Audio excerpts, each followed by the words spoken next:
अस्सलाम वालेकुम अज़ीज़ तलबा। कॉस्ट ऑफ प्रोडक्शन रिपोर्ट का टॉपिक है और इसमें अक्सर जो स्टूडेंट्स को परेशानी आती है वो इसके वर्किंग नोट्स बनाने के हवाले से। अब इसमें वर्किंग नोट्स या एडिशनल कंपटीशंस हमारे पास आ जाते हैं। इक्विवेलेंट प्रोडक्शन, इसका पहला स्टेप जो है वो है इक्विवेलेंट प्रोडक्शन।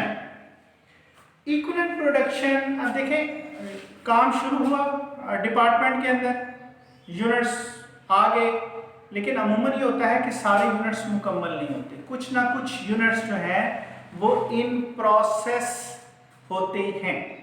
अब इक्विवेलेंट प्रोडक्शन से मुराद ये है कि बेसिकली हमने यूनिट्स की वो तादाद मालूम करनी है, वो क्वांटिटी मालूम करनी है जिन पे अगर हम काम शुरू करते तो सारे के सारे यूनिट कंप्लीट हो जाते। हमारे पास कुछ भी इन प्रोसेस ना होता।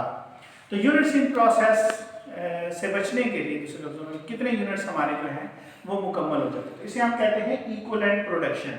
फार्मूला आपके सामने लिखा हुआ, जो यूनिट्स कंप्लीटेड हैं और जो यूनिट्स इन प्रोसेस हैं और multiply degree of completion. Degree of completion भी इंशाल्लाह थोड़ा सा तफसील में हम देखेंगे। डिग्री ऑफ कंप्लीशन से मुराद ये है कि वो यूनिट्स कितने फीसद मुकम्मल हैं। जैसा कि आपके सामने ये क्वेश्चन है, इस क्वेश्चन में मैंने हाईलाइट किया हुआ है। देखिए यूनिट्स इन प्रोसेस है 4000। Units in process were 50% completed as to material, as to labour. Labour का 50% कंप्लीट है। 25% as to factory overhead, factory overhead का 25% है। और आगे लिखा हुआ है all materials were put in process at the beginning of the process.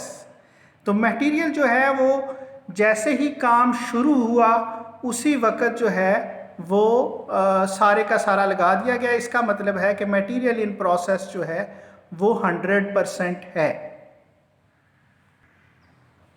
जैसा कि अभी आपने क्वेश्चन देखा है तो उसमें लिखा हुआ था यूनिट्स 50% कंप्लीट टू लेबर। तो जब हम लेबर पे आएंगे तो लेबर की डिग्री ऑफ कंप्लीशन है 50%, जबकि एफओएच की 25%।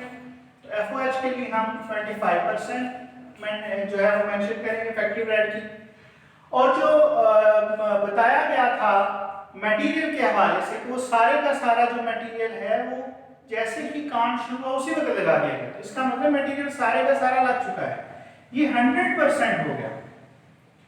अब आपने इसको हल कर लेना है। पहले आपने ब्रैकेट सॉल्व करनी है। अक्सर स्टूडेंट्स इस ब्रैकेट्स का ख्याल नहीं रखते, जिसकी वजह से उनकी कैलकुलेशन जो है गलत हो जाती है।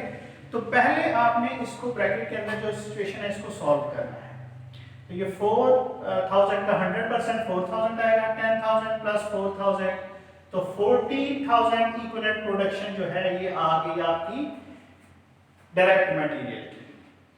लेबर को सॉल्व कर लेते हैं। 10000, ये 4000 का 50% 2000 आ जाएगा।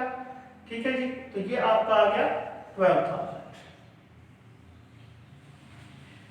इसको हम सॉल्व कर लेते हैं। ये 4000 का 25% 1000, तो ये 11000। तो ये आपकी इक्विवेलेंट प्रोडक्शन जो है वो कैलकुलेट होगी।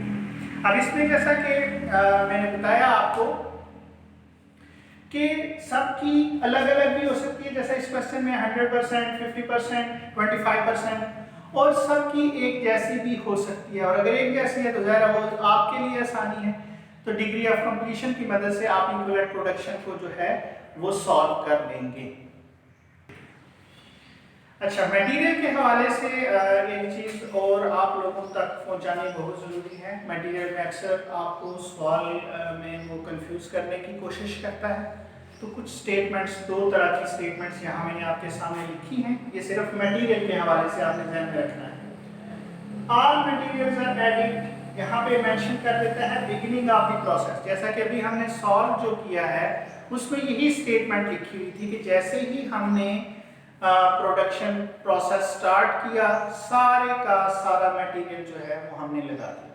तो मटेरियल की कंप्लीशन रेशियो जो है वो 100% होगी। मटेरियल की कंप्लीशन रेशियो जो है वो कितनी होगी? 100% इस केस में। अगर स्टेटमेंट के आखिर पे वो चेंज कर देता है at the end of the process, at the end of the process, या लिखता है आफ्टर क्वालिटी कंट्रोल इंस्पेक्शन, दोनों से मुराद यही है कि बाज़ डिपार्टमेंट्स में, फैक्ट्रीज के अंदर ये होता है कि काम चेक किया जाता है, चेक करने के बाद उसमें मटेरियल जो है वो बाद में ऐड किया जाता है। नॉर्मली जो कंपनियां मेडिसिन वगैरह बनाती हैं तो पहले वो पाउडर फॉर्म में तैयार होता है, फिर बाद में उसमें वाटर ऐड करके उसे सिरप फॉर्म में कन्वर्ट किया जाता है। तो यहाँ पर मटेरियल बाद में ऐड होता है। तो जो मटेरियल बाद में ऐड हो रहा है उसके लिए वो मेंशन करेगा एंड ऑफ द प्रोसेस या after quality control inspection, inspection के बाद उसमें मटेरियल ऐड किया गया। तो इसमें क्योंकि अभी तक मटेरियल नहीं लगा, इसलिए मटेरियल की कंप्लीशन रेशो या डिग्री ऑफ कंप्लीशन 0% कंसीडर की जाए। तो ये बात आपने याद रखनी है, स्पेशली मटेरियल के हवाले से। अगर मटेरियल ऐड हुआ है बिगिनिंग ऑफ द प्रोसेस तो इसकी कंप्लीशन रेशो 100% होगी, और अगर मटेरियल एट द एंड जो है वो शामिल किया गया है तो इसकी कंप्लीशन रेशो 0% होगी। तो इस तरीके से मुझे उम्मीद है कि आपको डिग्री ऑफ कंप्लीशन या इक्विवेलेंट रेशो कैलकुलेट करना जो है वो आ गया होगा।